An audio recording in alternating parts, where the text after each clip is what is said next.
Well, good morning, good evening, good afternoon from whatever part of the world that you are, and I'm delighted to be talking to you from the west of Ireland, where it is dark, cold and wet.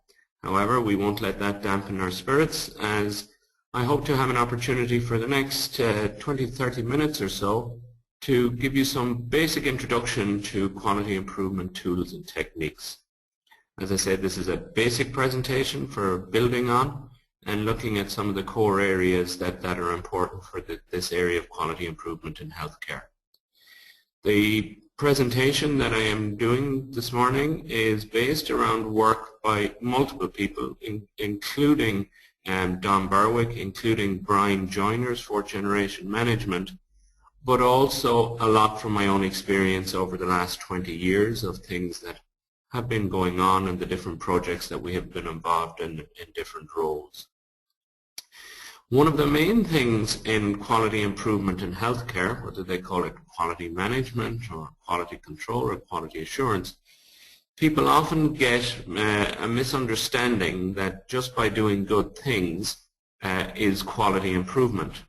In 1998, the Irish Society for Quality and Safety in Healthcare, which I was then the director of, put together a book of quality improvement techniques and that were going on, our quality improvement projects that were going on throughout Ireland.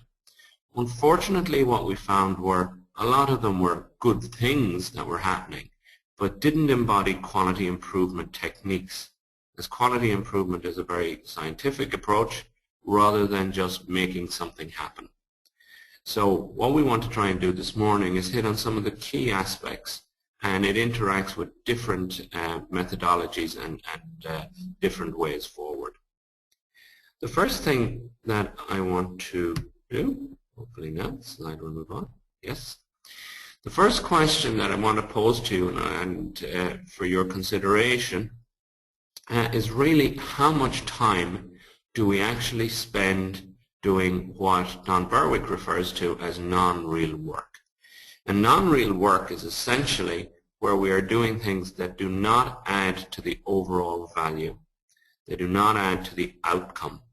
So there on that slide we see on the left-hand side some therapist who is doing the day-to-day work that they should be doing, and then on the right spending time looking for charts, finding out where people have gone to, people ringing in sick, chasing up supplies. This is defined as non-real. And from experience, when we run workshops with staff within hospitals and healthcare organizations, we find that they feel that they can be doing non-real work anything from 30% right up to 90%. But the most common is about 50% of doing things that they feel add no value to why they are there. And the reason that they feel, when we discuss that more, is that although these problems have been addressed or looked at in some shape or size along the years, that they keep coming back.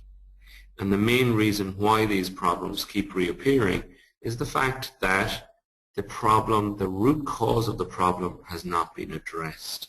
That something has been changed, but that change is not specifically where the problem lay.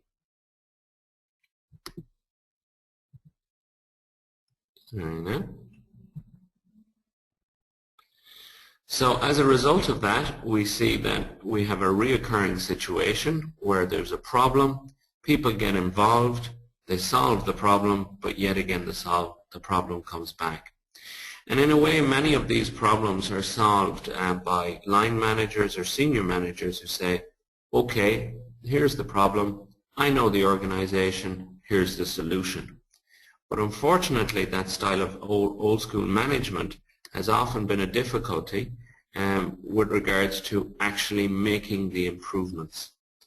The basic concepts of quality management move away from the old style of assurance management or knowledge management in individuals to actually looking at something. And if you concentrate or if you read anything on Duran's models, you will see the same type of information coming across. And the same basis for quality improvement in healthcare is based on these quality management principles. The first principle that we need to look at a problem when we're presented it is that people who know are the people who do the work. Again, going back to the basic concepts of quality management in Japan, the difficulties were that the senior managers, because they were senior managers, actually felt they should automatically know what the problem is, when in effect it is the frontline staff who really have the thorough understanding of the process and thus can identify where areas are of concern. The second point was to fix the actual problem. This is the most common reason why quality improvement initiatives or process re-engineering or lean techniques or any of the phrases that are used often fail, because they do not address what the core problem is. They may look at problems that are overall or that have a relationship to it. If we can fix that actual problem, then we can reduce the refix. And the refix is this common occurrence which we see in all health systems, where we're continually looking at the same problem again over a number of months, weeks, years. The next point there, the fourth bullet point, when we say we fix what we can, another problem that we have seen personally is that projects often start to expand and take in much more wide-ranging areas, when the need to keep the focus. It is very important to keep focused on what the issue is and not get distracted by other areas. The process approach is the key aspect in general quality management techniques. This is no different in the healthcare system. We need to be able to look at what are the actual breakdowns of the processes. The problem we have, and we've identified over the years, is that everyone feels that they know what the processes are and therefore can jump right into the solution aspect of it. Where we get people to slow down and say, let's try and identify exactly what these processes are, we then are in a position to break it down and look at the actual problem. The second last point there is about involving others, which is linked to the very first point about people who know. And it is about looking at, in healthcare scenario, multidisciplinary approach. In the last 20 years, I have yet to see any problem which was unique to any one discipline. It often has multifacets, multidisciplines who need to be involved in it, and how do we get those involved? What we find with regards to those 6 points is that they overlap, and that if we use very simple tools and techniques, then we can bring those all about. The tools and techniques that we're discussing in this presentation this morning are linked to a framework that Joyner uses with regards to the 7 steps. And you'll also see some familiar models such as the plan, do, check, act cycle as well. So what we have today, talking about the tools and techniques of quality improvement, are the core basis of all quality and safety management. Over the years, different terminology has arrived, different methodologies and focuses.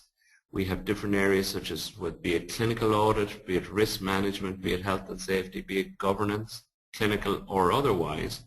But essentially the concepts are the same, that we can use those points that we just discussed in the last slide, and that we can maximize them to actually bring improvement, an improvement that we can measure. And that concept of improvement that we can measure is often lost. Within the health systems throughout the world, there is often a lot of change, and the result of that change is a perception, a belief, or anecdotal evidence that improvement has been made. True quality improvement is not that nice, fluffy feeling of things are better now.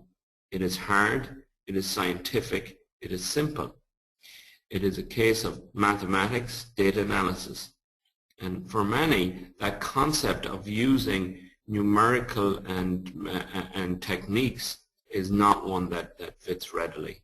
Unfortunately, in quality improvement in healthcare, in a lot of organizations, people have graduated into the position without any formal training.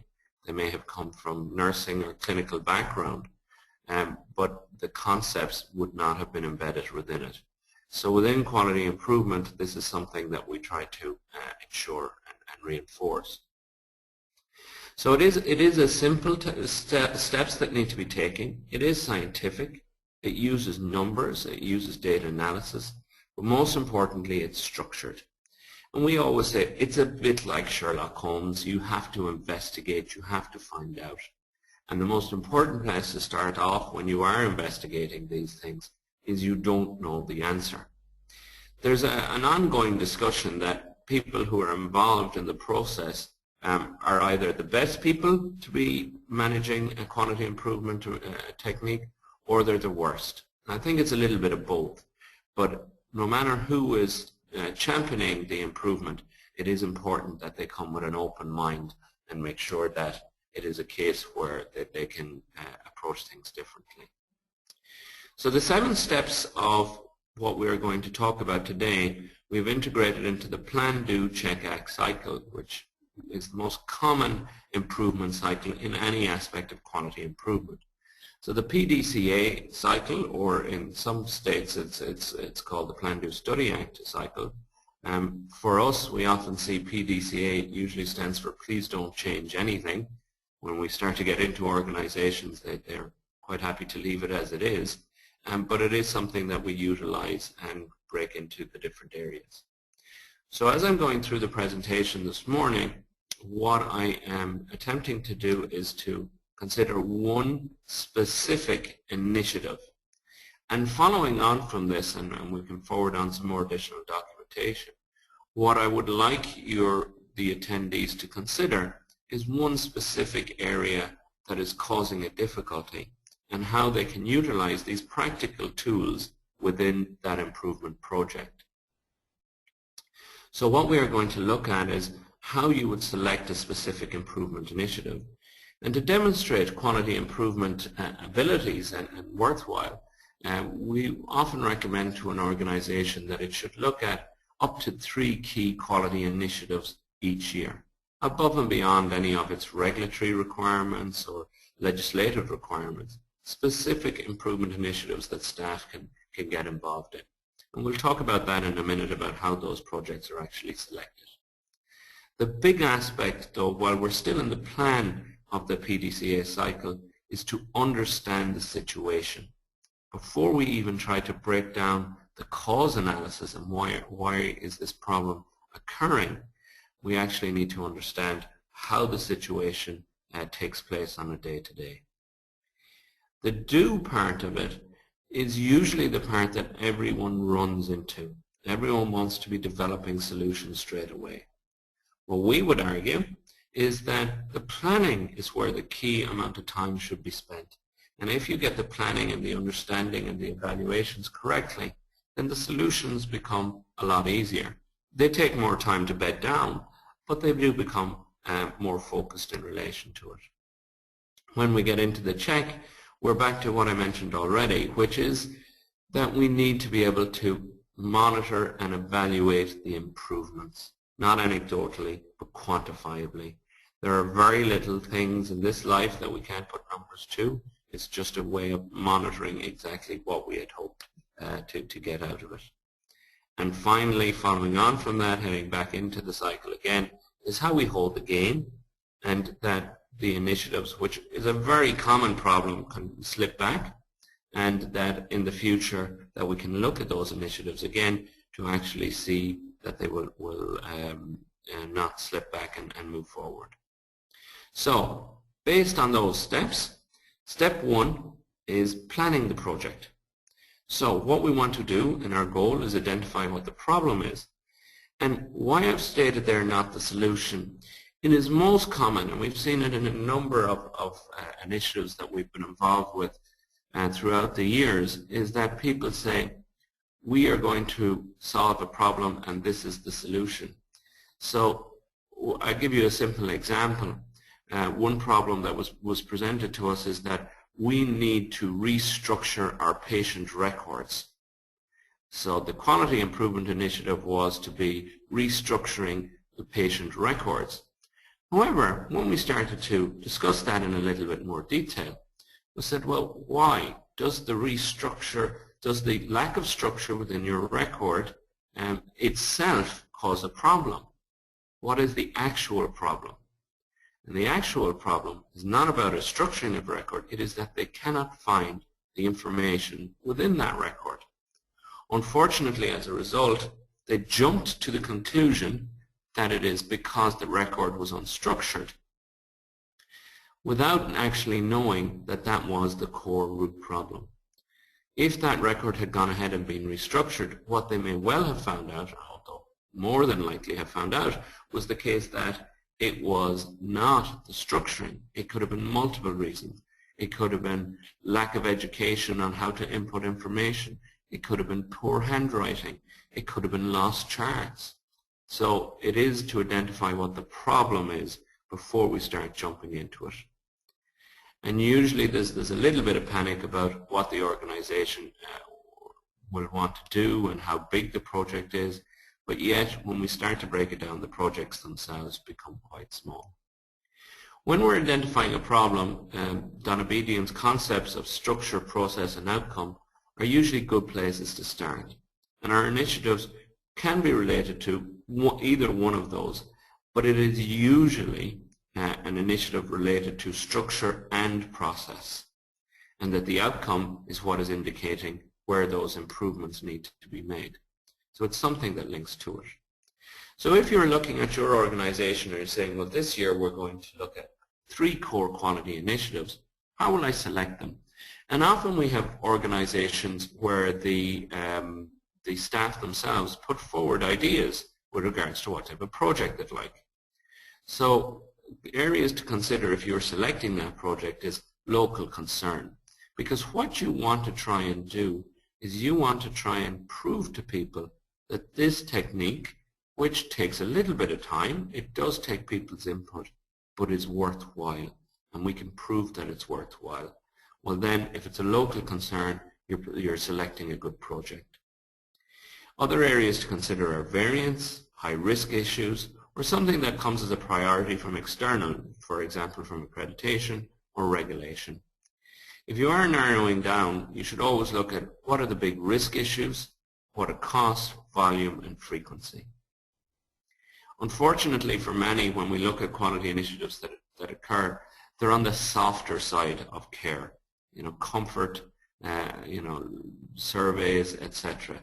Your quality improvements should be specific. They should be focused on the care or the service that you provide, and should have a real tangible impact in relation to it. My slide doesn't want to move.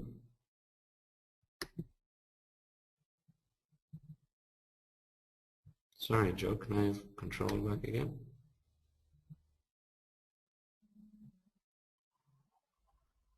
Okay. Okay, when we start to look at the projects, we identify that there are a lot of resources, or maybe not a lot of resources, and people often say, well, how much time should I allocate to these quality improvement initiatives? And the answer to that is as much time as you can. Sometimes it's a little, sometimes it's a lot, depending on the initiative. But it's always worth remembering the Pareto rule, the 80-20 rule, which basically says that when we look at all of the improvements that we need to make, we need to focus on what is important. And that basically says that 80% of the actual problems are 80% of the negative occurrences are usually related to 20% of the actual problems. So we don't have to start solving everything.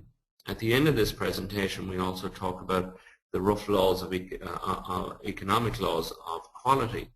And it shows that the last 10% of any quality improvement, trying to get it over the line to very minute details, is what causes the time and finances. And really what we want is the big wins, the big areas to improve upon, because we don't have that time. So there are many things that we will require. The most of those, as you'll see from that slide, most importantly are the people. You will require staff's time. It is worth remembering, if you do this for the first time, you will have goodwill on your side, but you need to show success. If you can't show success after the first year, well then you're going to find it very difficult for people to go back.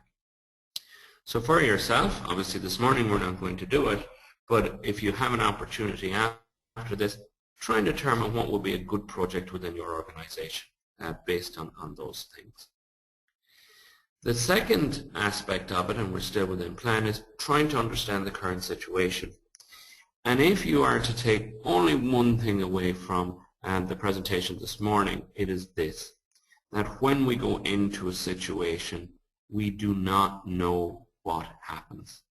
It doesn't matter if you've been working in the organization all your life.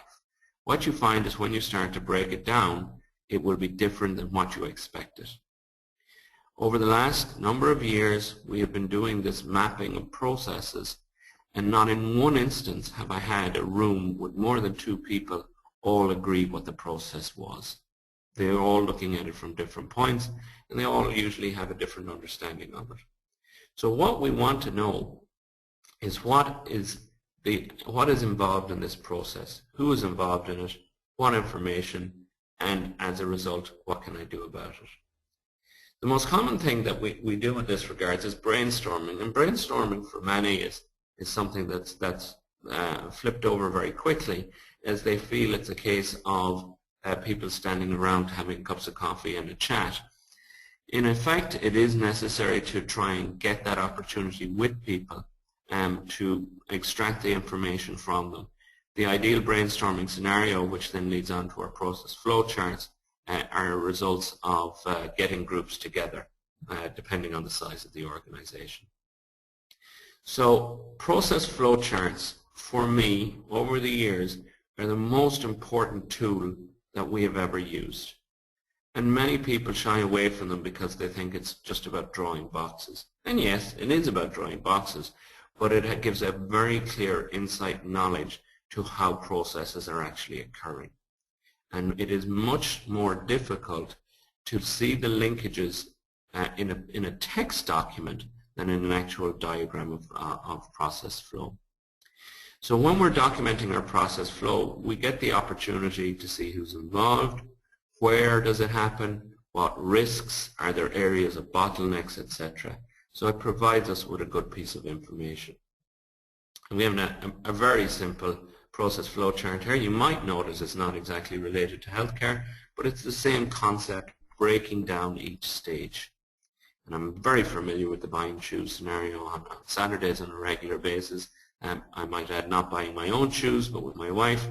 And all of these areas that are involved and how we can get into a loop, where the complexities and the risks, I'm very aware of the risks as well, which is mainly that they don't have them in the right size, or they're the wrong color, or they're the wrong style, or I'm just not sure I should go back to the original store.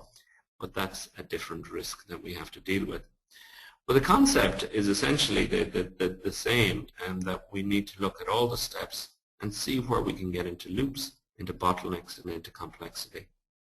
So when we map out a process flow chart, and when we're looking at complex processes, such as, for example, one that we were working on recently was in a radiology department where we were trying to improve the flow of information, and people couldn't find records, etc. And the process flow went on for something like 15 pages. I'm not recommending that that be the case in all stages, but it certainly was significant. So we want to see what is the complexity and see how we can reduce that number of steps. So when we look at that, we can see where waste is, and the number one form of waste in all of these is time. So how can we reduce that? We also identify what departments are involved, and this concept of backflow. And backflow, we're back to the term again of non-real work. Non-real work, such as if they don't have them in the right size, you're back to doing it again. If the patient isn't ready, you're back to pulling them. If the records aren't in the right place, you have to go chasing someone. So it is that concept that can be clearly identified within process flow. So as I say, that is the key thing. If there was nothing else only to determine process flows, then it would be worthwhile. When we have a good understanding of the process itself, we can then and only then start to getting into identifying specific causes. And based on all of the brainstorming, the process flows, we should now know or have a much better idea where the potential difficulties lie. So when we get into cause analysis, we're looking at both confirmation of our initial theory and also in case any other theories come up. The most common tools that are used for these are the Fishbone or the Ishikawa diagram, multiple data collection and review, and that is certainly more than a presentation for today, and the data analysis that relates to it. The Fishbone diagram. The Fishbone diagram is a very practical way of identifying all the key causes and then to group them. It is essentially a cause and effect diagram. You require your brainstorming team again, people who have been involved in it in the different disciplines, etc. And it usually looks at categories such as, and you can vary them, the peoples, the machines, the methods, materials, measurements, etc. But it is a flexible thing. And there is an example of the Fishbone diagram where we were looking at delay in test results and all the possibilities of what can cause it. So it gets an opportunity for people to group their thoughts together, to focus it, and to provide a grouping of potential areas for rectification. So another job for you, if we had loads of time this morning, or if we had a couple of hours, we could talk about developing the Ishikawa diagram. When we've started to identify where we are reasonably confident that our problems lie, we need to actually back that up by data. So it's still only a hunch. It's a hypothesis. We need to be sure of that hypothesis before we start investing a lot of time and energy into actually rectifying the problem that we have identified. So we need a basic tool for data collection. And that data, in God we trust, all others bring data, as I say myself, should give us a clear indication. So this is not research, and it's important to remember this. This is to give us good indications of where the problem lies. So there are lots of things there that we need to actually consider when we're gathering it. But what we should have is a basic aim, what the fields are required for, how we want to analyze it, and ideally have time to pilot that information. The data tool is varied depending on what organizations are looking at. But at a minimum, you need to be clear. You're going to hand out a form to some people, some staff in your organization to give you information. You need to keep it straightforward. You need to have it clear and uncluttered and no more than an A4 piece of paper if you're gathering information.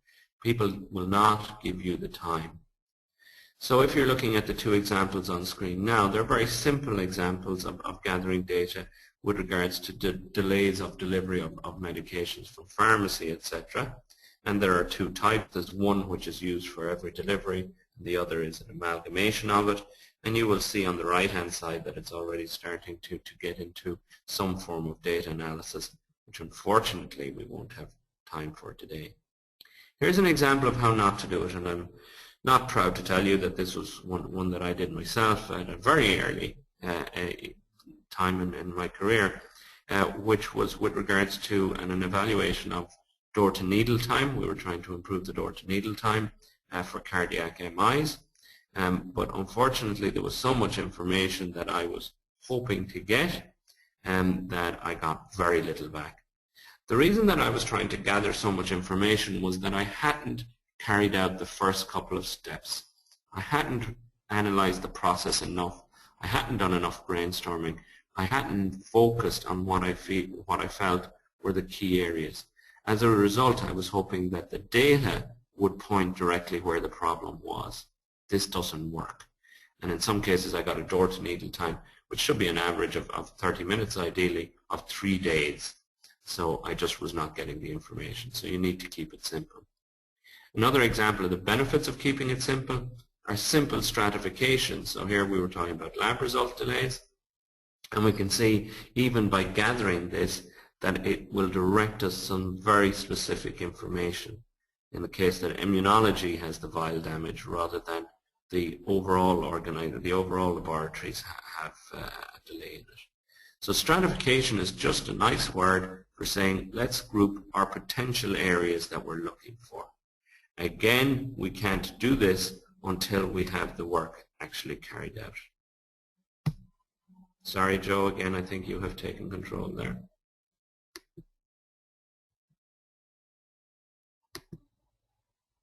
Okay. Many people focus on the need for questionnaires, staff surveys, etc., and patient surveys.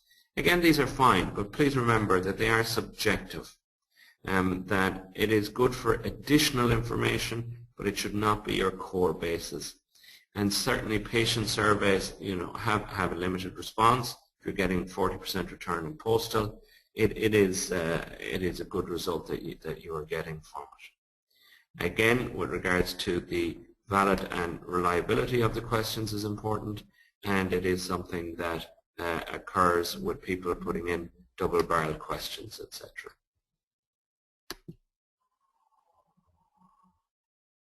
So there are some examples there which I'm not going to go into about different levels, but the key thing from that slide is that this was a case where a data evaluation was supplemented by a patient and family evaluation. So when we have gathered that data, we have to be considerate of, should it be retrospective or should it be concurrent? And the key thing there is with regards to your time. If the process has been consistent over the last number of months and years, then it is quite easy to do retrospective data if it is done. But after that, you need to start to look at it. Now, Joe has just informed me that it is now 8:30, so I just want to hit on a few key other points over the last 2 minutes, and then we will be able to take some questions. Sampling. With regards to sampling and gathering the data, again, it is not research. It is important to know it is only a representative sample. So you try and get as much information as time will allow to give you a confidence that if you were gathering more information, that it would give you a similar scenario. Its randomness is important, that it's not all one day, and that it is representative. How much time that you can actually utilize for all of that is very much based on how much time you have. One of the key aspects of when you get that data, though, is please remember to validate it. Go through each one and see if it makes sense. I go back to my door-to-needle time study where I was getting a door-to-needle time of 3 days.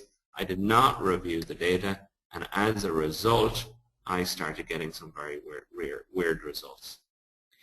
When we start getting into data analysis, and the book that I can certainly recommend is The Fourth Generation Management by Brian Joyner, there is some very simple data analysis that can be used on the types of forms that we're talking about, and looking at the numerical data in a logical sense. So again, we're still, believe it or not, have not made any changes to the organization. We're analyzing the data. We're using the likes of the check sheet, the qualitative data, etc., and we are gathering the information. One of my favorite uses of data analysis, and again, unfortunately we're out of time today, but for another day, is the use of scatter diagrams, which will allow you to look at correlations between your hypothesis and some of your findings. In this example here, we tried to look at the turnover time in minutes against the call for next patients. This was in relation to turnover in a theater, and we found that there was a correlation. So simple scatter diagrams, simple analysis can work quite effectively. So when we have all of these solutions, and this is where I'm now coming to an end, when we have all of these brought into effect, we've identified where the actual problem is. We then go about addressing these, and we implement these through other tools that and some that we've used already. So it is a project management approach with regards to education, implementation, focusing. The project management is key aspect of this. So what I would say to you, and apologies running a little bit over, is that by undertaking a quality improvement initiative, the most important aspect of it is in the planning. And when we have narrowed down and focused what we feel are the most beneficial aspects of making that improvement, then we will utilize our time well. Quality improvement is not, here's a problem, I have the solution. Quality improvement is, here's a problem, is it really the problem? I don't know what the answer is. Let's break it down. Let's use core principles. Let's do it in stages. Let's come up with a hypothesis. Let us test the hypothesis. Let us make that improvement, and let us ensure that that improvement is what we need and that it continues to go on. With that, I'll stop and I'll hand you back to Joe for any questions. Thank you very much, John. This is very interesting. And I'm just wondering whether there are any questions that any of our attendees have for John. If you have any questions, you can either type them or raise your hand.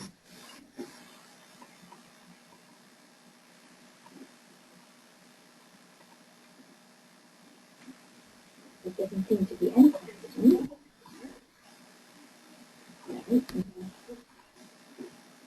Great. Okay, now we don't seem to have any questions at the moment. If anyone has any questions, please don't hesitate to contact John directly. We will also open the forum. And again, if you want to discuss anything that John talked about, you can do that. And John, once again, thank you very much for taking the time and giving us a very interesting presentation. And you're more than welcome, John. I'm thankful for all attendees who have waited with us this morning. And as I say, as you say, Joe, if there are any questions, please do not hesitate to drop me an email, and I shall respond. That's great. Thank you very much. I hope to see you all at the next webinar. Thank you very much.